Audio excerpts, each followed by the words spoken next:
Okay, looking back on the bye week, you always want to do a review, of kind of where you are, the things that you need to improve, and the things that you're doing well. I thought, coming out of the Missouri game, there were things that I think we are taking steps in the right direction. I think our players have a real emphasis to take the ball off of people right now. I think we've gotten 10 takeaways in the last 3 games, which is really encouraging. I'm seeing an emphasis in that from our coaches and players in practice, and those things are showing up on game day. I think, limiting explosive plays, certainly we were able to do that, whatever that was, a week and a half ago.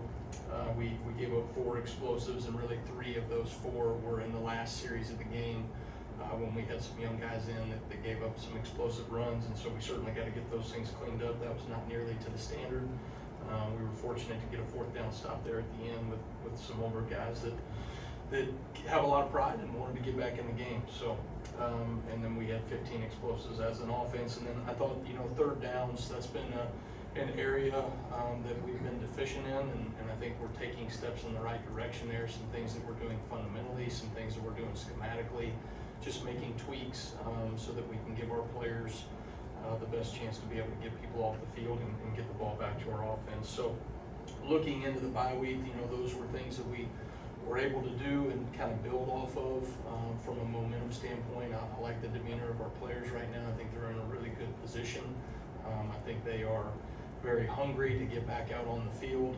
Some of them have done a tremendous job in getting their bodies healthy and bodies back. I think our training staff is the best in the country, the best that I've ever been around.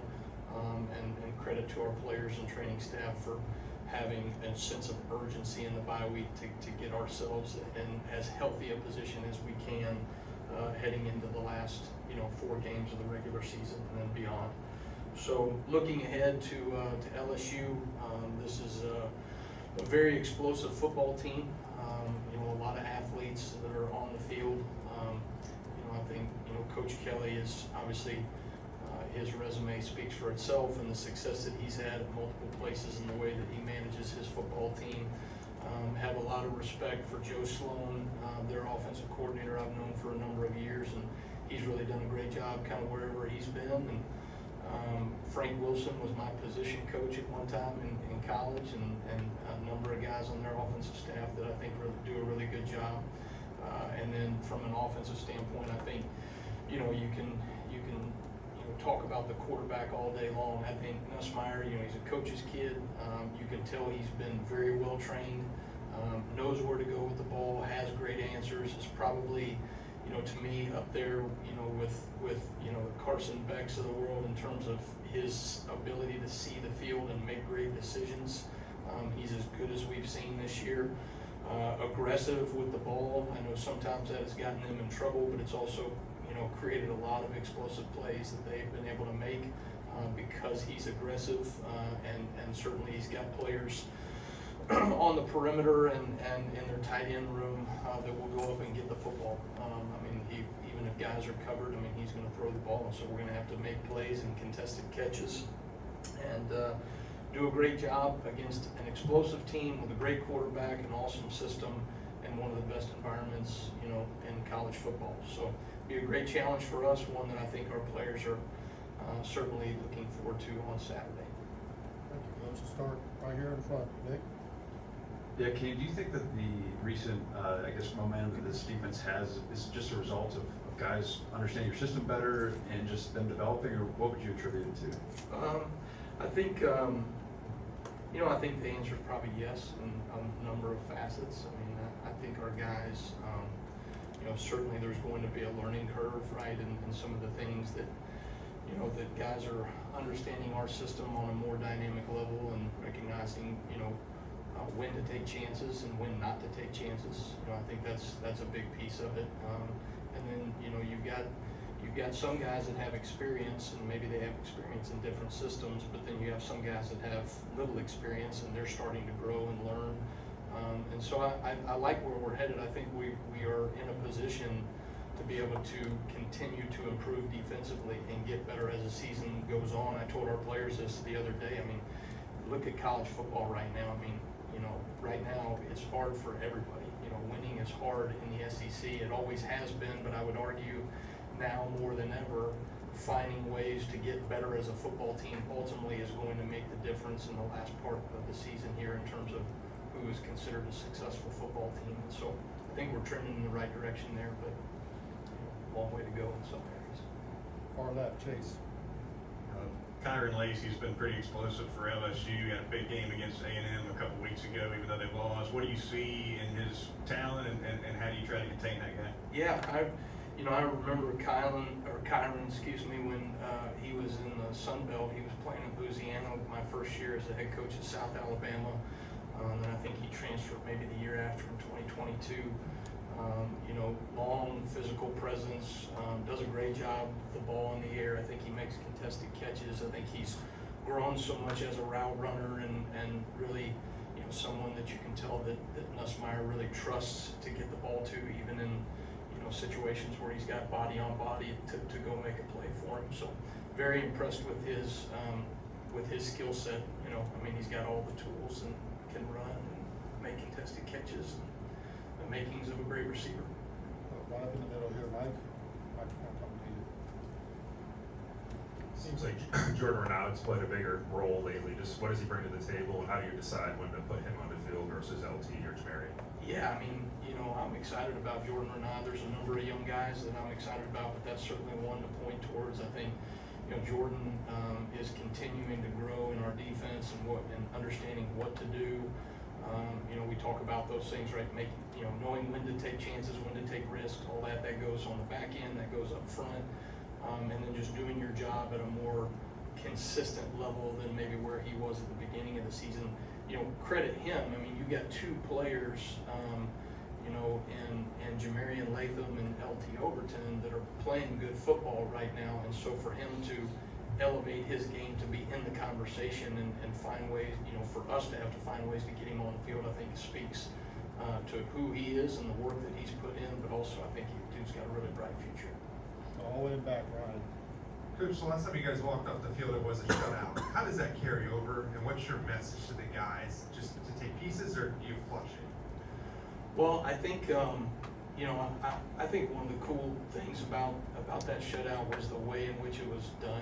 I thought our older players, we were literally having to hold them back in that last drive, right, to not, want to go out on the field and preserve a shutout. I think that's awesome when a group of defensive players have pride in wanting to get stops, and certainly they've gone through adverse situations. We have as a team, we have as a defense, but knowing that at the end of the day, it's not okay to give up touchdowns. It's not okay, at any point, right, to give up scores and yards and all those things. And so I thought that was a great momentum builder for our players to know, hey, one, we were able to get a shutout, we were able to get the stop, but also I thought it was a real opportunity for some older players and coaches to be able to demand the standard out of some younger players that we are going to have to count on.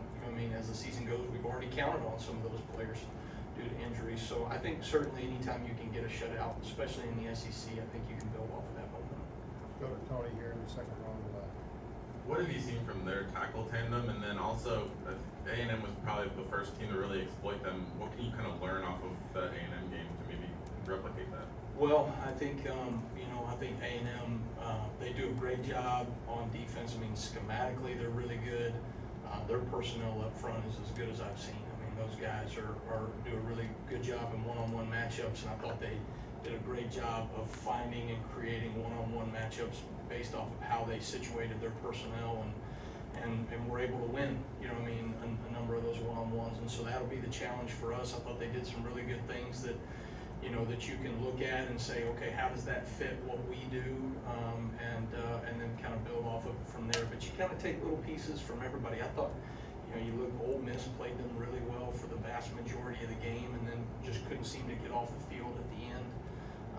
I think, having both personnel groupings based off of the groupings that they have on the field. They've got a lot of different things that they do out of their personnels with 12 and different tight end groupings that come on the field, and then also things from a scheme standpoint to be able to have answers against a very prolific offense. I think is going to be critical at the end. And that's like, then Colin. Okay, we saw a little bit of what Quay Russaw could do with a little bit of. Who's that? Quay Russaw. Quay. When he was a little bit, healthier and kind of saw the flashes, saw those moments. How has he been able to kind of cement himself as a Wolf linebacker? What does he do that kind of you want? Well, it's really, the Wolf is a really dynamic position. I mean, you ask a lot out of really kind of both the edge player to the field and to the boundary, the Husky, the nickel position for us in terms of what they do from a coverage perspective, but fitting in the box and blitzing off the edge and playing different man and zone oriented coverages. And then to the boundary, right, that Wolf position, I mean, you're asking that guy to play a 5 technique and a 9 technique to be able to slant down inside and into the interior B gaps or A gaps, to fold back inside in the run fit at times, to drop out in coverage, to cover backs and tight ends out of the backfield. So it's a very dynamic skill set. Quay is strong at the point of attack. He's got enough athleticism to be able to make space tackles. And so really, he has all the physical traits for a good Wolf, but more so, right, the guy has really taken ownership in terms of what to do schematically and how he fits within the framework of the defense. And I think he's really probably taken a lot of steps in terms of growth to, answer Nick's question earlier there, like players that are growing within, the framework of what we're doing defensively. You could certainly point to Quay Russaw and taking steps in the right direction. Jump back to the right, go to Matt. I was curious about your thoughts and how you think defensive coaches across the league kind of feel about the order from the league to kind of knock off with the fake injuries. Yeah, I mean, I think, to me, ultimately, when you are in a situation where you are hurt in a game, and you have to go down, you can't come off the field when, these offenses are going too fast, they're watching your sideline, they're aware of, if all of a sudden that you try to make a personnel change when you don't have, the iron crossed by the officials. And so, I think the rule is still the rule, right? But, you have some of these instances, right, that they're maybe trying to crack down on, and ultimately it doesn't really change what we're telling our guys. Our guys need to understand that, if they're hurt in a game, never come off the field. You always have to go down in that situation so that we can make the proper substitution for that player. Let's go to left here, third row. You mentioned that Nussmeier is an aggressive player, but at times he has disadvantages. What have you seen on film that you believe this defense could limit him at times? Well, I think, I think he is an aggressive player, right? And sometimes you live by the sword and die by the sword a little bit. And, we're a team that is certainly going to be focused on taking the ball off of people. And we've got to be able to show enough looks and pictures and change some things up, put eyes on the quarterback, play man coverage, and do all the different things to be able to create some confusion that we've been able to create with some really good quarterbacks. We were able to do that, even looking back to Carson Beck, who is a great quarterback and has had a hard time, hasn't turned the ball over very much. But I think if you can find creative ways to give them different looks and pictures, right, you're going to give yourself an opportunity to take the ball away. But at the same time now, I mean, this dude, has made a lot of plays being the guy he is. He's an aggressive player, think about, Brett Favre threw a lot of picks in his career, but he also made a hell of a lot of plays, right? And this guy has really done some similar things in that regard. And so some of that you live with a little bit as an offense, but from a defensive perspective, we need to make sure that taking the ball off of people is really the identity of who we are as a defense. And so that needs to show up on Saturday night. We got 2 questions left. Let's start with EG. Coach, you said that you like the demeanor that you're seeing from some of your players. Can you go into a little more detail about what you're seeing and from who? Yeah, good question. I mean, I think for me, I think our players have learned from the experiences that they've had this season, and there is a sense of urgency to get better every single day and not waste reps in practice. And so for our guys to have that understanding of, okay, I did this early in the season in practice, and this showed up on game day, be it from a positive standpoint or from an area where we have to get better. And so I think our players are drawing upon those positive and negative experiences to have better practice habits. And then I think some of those practice habits are showing up on game day and our coaches are doing a really good job of pointing those things out, you know, that ultimately you're gonna get rewarded, by what you put out on the field. And so, you know, somebody, I saw a quote the other day, something about, the success that you want is in the work that you are avoiding. You know what I mean? And so the work that you're willing to put in, right, is going to reap the result of success that ultimately you want. And so are our players willing to do that day in and day out when it gets hard at the end of the season? I think right now our guys got a really good demeanor about that. Finish up with Alex here on the right.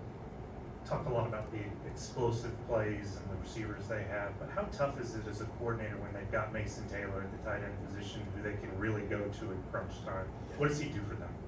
I think he is as good a tight end as we've seen this year. I mean, I think you can tell their quarterback trusts him. I mean, another guy that when the game is on the line, he continues to show up in those big moments. He will make contested catches, just even being body on body. The guy can make those contested, you know, tight throw and catch, which is ultimately what is hard about, you know, covering a tight end, right? You've got some 6'6" guy that you're covering with a linebacker or a defensive back that ultimately, you know, a good quarterback's going to throw away from leverage and he's going to be able to come down with the ball. And so I think the dude, you know, takes pride, obviously, in not coming off the field. You can tell that's kind of a thing, right? They constantly are keeping him on the field and having different groupings and packages around him.